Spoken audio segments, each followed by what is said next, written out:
नमस्कार. शेतकरी हा खरंच जगाचा पोशिंदा आहे.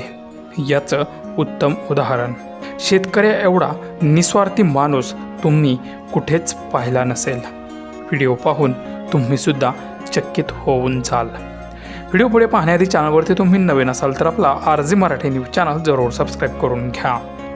अलीकडे शेतकऱ्यासाठी म्हणावे तितके चांगले दिवस अजूनही आले नाहीत.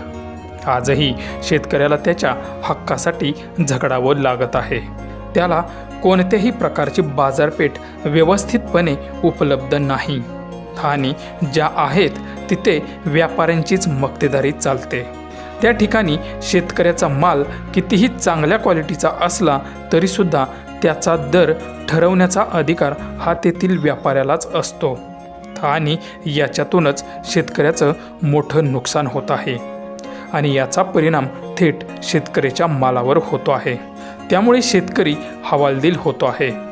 पण काही शेतकरी असे असतात की या गोष्टीला न जुमानता फुकट माल व्यापाऱ्याला न देता त्याचं काय केलं जातं ते पुढे व्हिडिओमध्ये बघाच.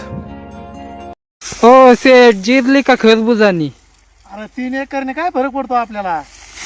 यावर्षी 3 एकर आहे, पुढल्या वर्षी दुप्पट. महाग दाखव फुकट खाणाऱ्याला आपल्या वारात फळ. हे बघ, 1 नंबर क्वालिटी. 7 रुपये किलोनी मागितलाय, दिला नाही. उभा सोडून दिला, उभा. फुकट नाही द्यायचा व्यापाऱ्याला, पण फुकट खाणाऱ्याला रानात येऊन फुकट येऊन खा.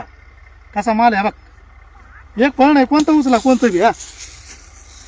कोणतं बी 1 नंबर माल आहे. आपलं कुटुंब लय खतरनाक आहे. माग फॅमिली नाद नाही करायचा.